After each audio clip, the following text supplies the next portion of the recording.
What's up? This is Dominique Beaumonte, and you are listening to Season with Salt, the podcast.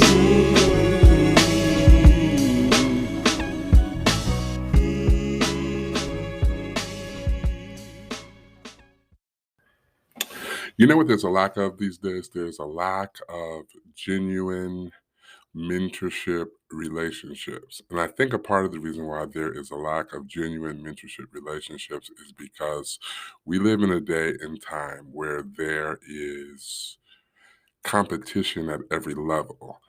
And everybody, because we've monetized everything, we've made everything about entertainment, everybody is pulling for themselves in a way that makes it hard for mentorship to be what it used to be. You probably notice, and maybe you're in a system similar to this, where there really is no true succession plan. And I can tell you from my experience and why there is sometimes an absence of the succession plan.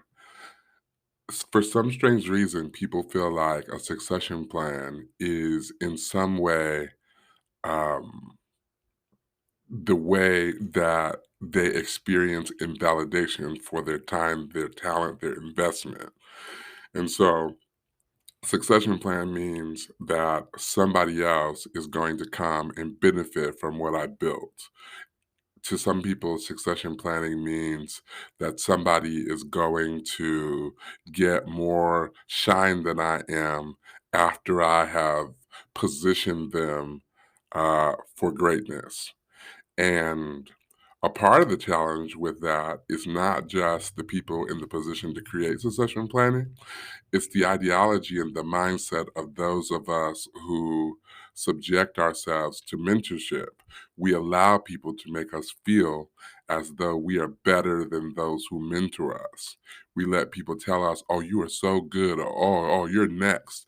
And we let people fill our heads with that. And we're so, we operate in such a false um, ambition or a negative ambition that we end up missing the opportunity that we have to be mentored by people who not only are good at what they do, but they bring a wealth of experience. So we've got folks that don't want to mentor because they're concerned that if they create succession, then it means that they're no longer going to be valued in systems.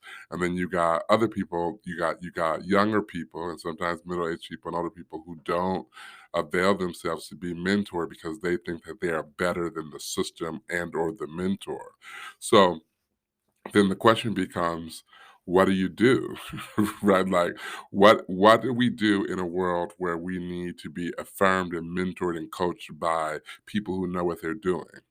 What do we do in a world where we need to find ways to honor elders and those who have laid the foundation and those whose experience has allowed us to get to the place that we are, right? What do we do when we are in systems where uh, there needs to be fresh blood? There needs to be opportunities for other people to advance and be seen and be heard, and their talent be highlighted. Those are the questions that I think are facing most systems, not just the marketplace, not just the entrepreneurial world, but the churches included. There are some families that need to make transitions with regard to the way that power is distributed and held. And if we are not careful, right, if we are not careful, we will be a mute generation where young people are mentoring themselves, right? And old people are dying with all a wealth of knowledge that they have not shared or distributed to others. And so everybody is like every man for themselves. And so then that cycle of mentorship, it's almost like systems and organizations and families will die with regard to their potential for greatness because there is a lack of exchange between the people that know and the people that need to know. So why are you talking about this if you don't have the answer? I don't know. But I think that, first of all, let's affirm the frustration that many people, mentors and mentees, sit in this season, right? How do I coach somebody without being replaced, right? How do I teach somebody to honor and respect elders? How do I teach an older person to honor and respect innovation?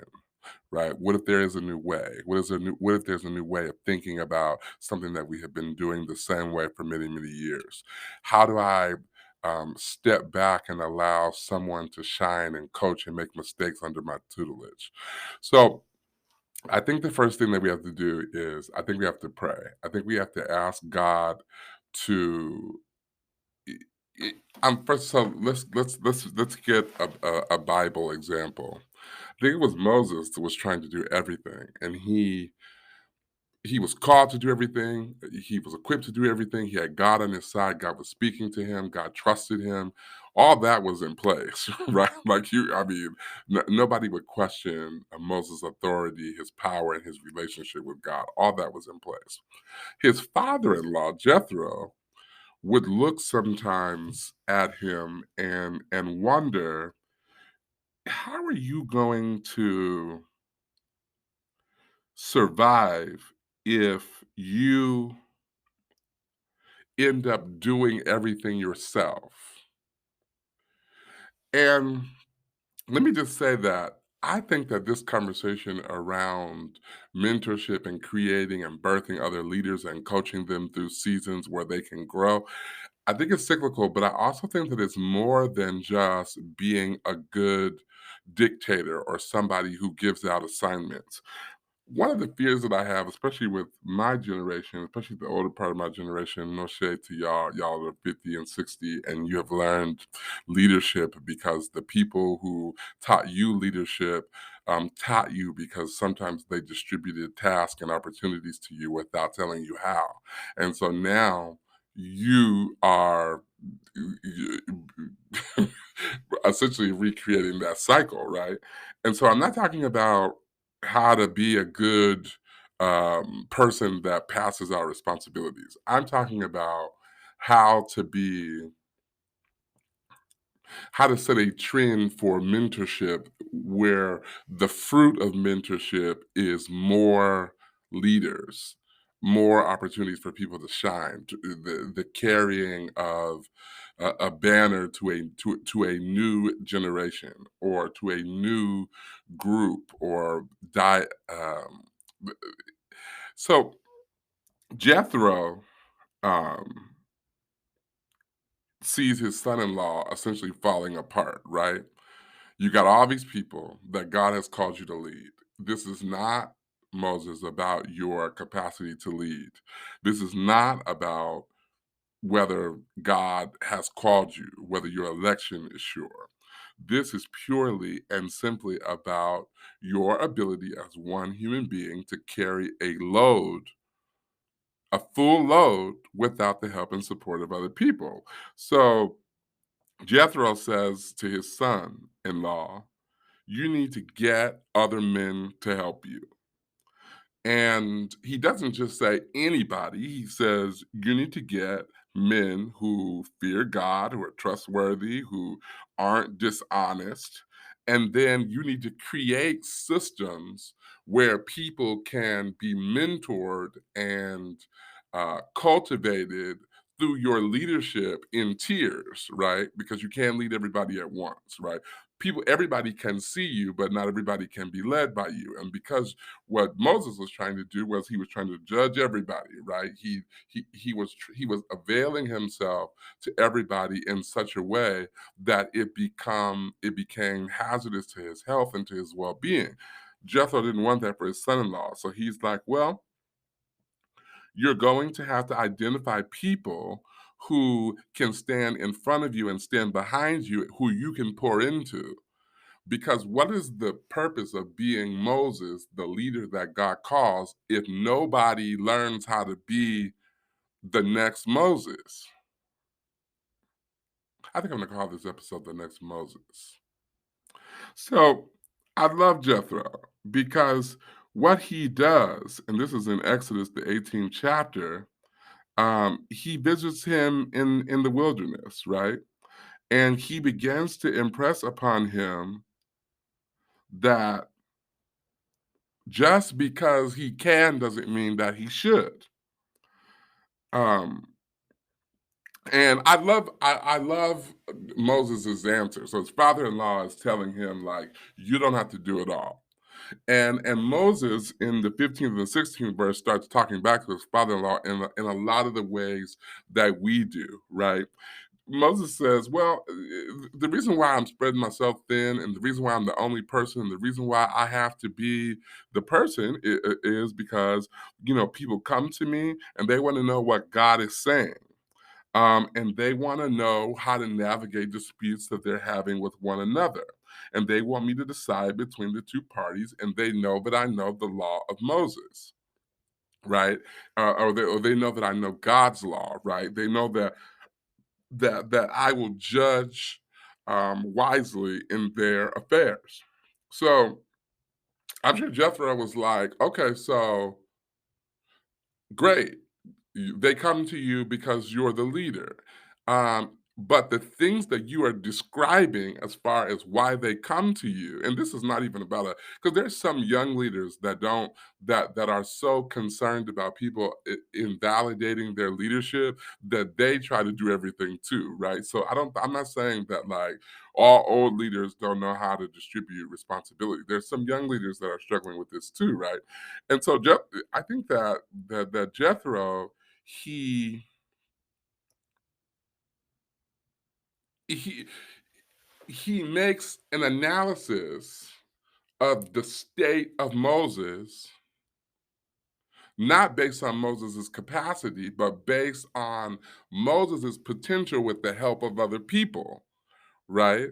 He sees a better Moses because he sees all of the potential that Moses has if he learns to mentor and cultivate other people.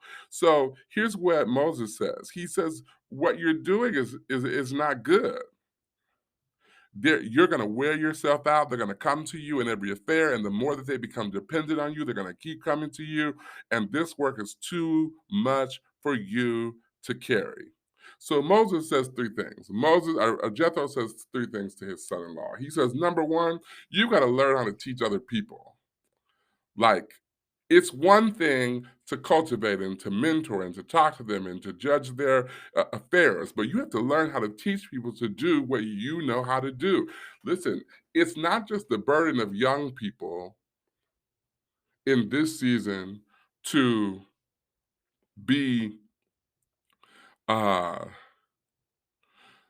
uh, to pursue mentorship from older people, right? It's not just it's a two-way burden, right? Because if you know, you have the obligation to teach. And whatever you sit on, and this is not just organizationally, right? There are some things that fathers know that they need to tell their sons for the sake of their grandsons, right? Mothers know that they need to tell their daughters for the sake of their granddaughters, right? And so there are opportunities for us to teach. Like, so I guess if you're listening to this, I don't care how old you are, what you do, what do you know that you can teach somebody else? Now, sometimes we get caught up in the whole, well, people I don't want to be taught. For every person that doesn't want to be taught, there are 5 or 6 people that want to be taught. And so part of it is don't be discouraged by people who don't want to be cultivated. That's their business, that's their loss. Find somebody that wants to be mentored. Find somebody that wants access to what you know how to do. Even if it's just accounting or doing something. I think that, especially in the workplace, I think we have the greatest potential to create and sustain mentorship relationships by taking the stigma off of asking for help, right? We stigmatize asking for help because we feel like in some ways asking for help invalidates us or makes it seem like we don't know what we're doing. I think specifically in this era where there's a lot of race issues and we don't and we're warring with how we're perceived and all that kind of stuff. So I think it is hard, right? I affirm that it is difficult to navigate teaching other people because some people don't want to learn, some people don't position themselves. Sometimes it's hard to find the people that want to learn, etc. But Jethro says you need to learn how to teach other people. The second thing that he says is you need to appoint people after you have taught them to do what it is that you know how to do, so that in the absence of your doing it, somebody else can do it in the way that you do it, right? So you do it well enough that you are well sought after. So if you teach, this is what Jethro is essentially giving to Moses is more than just uh, mentorship in the sense. This is a powerful example of how to even build in the entrepreneurial world, right? Like, because sometimes we get locked into our own skill, right? Like, I know how to do this. And it's funny because, like, when you run into people who are doing pyramid schemes and stuff like that, like, what they are doing is they are adopting this Jethro mindset, right? That after I've learned how to do it and I master it, then I teach somebody else, and then I benefit from what they learn from me and teach somebody else, right? And so Jethro says you need to get other people that can do what you do so that you don't have to do it, right? And then he says to him, it doesn't make you invaluable. I love this about what Jethro says um, to I love what Jethro says to Moses. He doesn't say after you've trained other people and gotten assistance and put people in front of you who can do it. He doesn't say that you become invaluable and there's no longer a place for you because you taught other people. He said there's some cases that you take and you listen to because they're too difficult for the people that you have trained. And training other people doesn't negate the gifting that God has given you. It positions you to actually continue training, but also to help people who need your help the most, right? And so if Jethro was trying to clean off Moses' Outlook calendar, right? He's trying to make being an entrepreneur easier for him by saying that if you teach somebody how, then you can do the things that are most important to you. So I think that we need to be thinking about what, who can we be a Jethro to, right? And then if we are in the position of Moses, how do we take what the Jethros tell us to do? Now, here's the thing. Moses was presented with this choice to listen to his father-in-law, and he could have been like, "Well, that's my father-in-law. He always trying to tell me what to do." He could have decided that perhaps Jethro's admonishment to him was invalid because Jethro had never led or as many people or did not have the same calling as he had. He could have invalidated what Jethro said and decided to do it his own way and continue to do it the way that he was doing it. Right. But he decided he was presented with this choice to make things easier for himself and not necessarily easier, but more efficient. Right. He was invited into a more efficient way of experiencing and thinking about the work that he is called to do. And so, those of us that sit in the space of Moses, what's our responsibility after we have gotten admonition from those that we avail ourselves to be mentored to move forward? Like, what are we going to do next? What are we going to do with the admonition that we have been given to make things easier for ourselves by teaching and mentoring other people, right? And then how are we going? We've got to work through the idea of feeling replaced or feeling taken advantage of or losing influence or losing money or whatever it is that we're struggling with. And we've got to decide that building a legacy is more important, right, than wearing ourselves thin. There's so many benefits to asking other people to help us. There's so many benefits from training other people to do what we know how to do. And a lot of times people will say, well, oh no, if you don't do it, then I don't want. Well, you might not get it then, because what happens after I wear myself thin, I'm going to run myself into an early grave, and then nobody's going to know how to do what I do because I didn't teach anybody. Anyway, I think we need to think deeply about how we've gotten to the place that we've gotten. And yes, there are some things that I learned because somebody told me to do it and I figured it out on my own. But the experiences that I cherish the most is when somebody showed me how to do it. And I'm gonna be honest with you, I'm like y'all. I don't know if I'm like y'all because I don't know how y'all function, but I know for me, I haven't always been ready to hear what people have to say, right? But at the same time, I have a lot of examples of when I yielded to listen to other people, and God allowed me to benefit from what I availed myself to be taught. So the teachers got to teach, and the students got to keep learning, right? I think that that's the crux of what I'm trying to say today. I want to thank you for taking the time to listen to Season with Salt the podcast. My name is Dominique, and I hope you have a wonderful day. And I hope you remember that life is nothing without salt, and that salt is what God uses to describe those of us who are in alignment and relationship with Him, and we have the ability to bring flavor to the world. All right? Peace.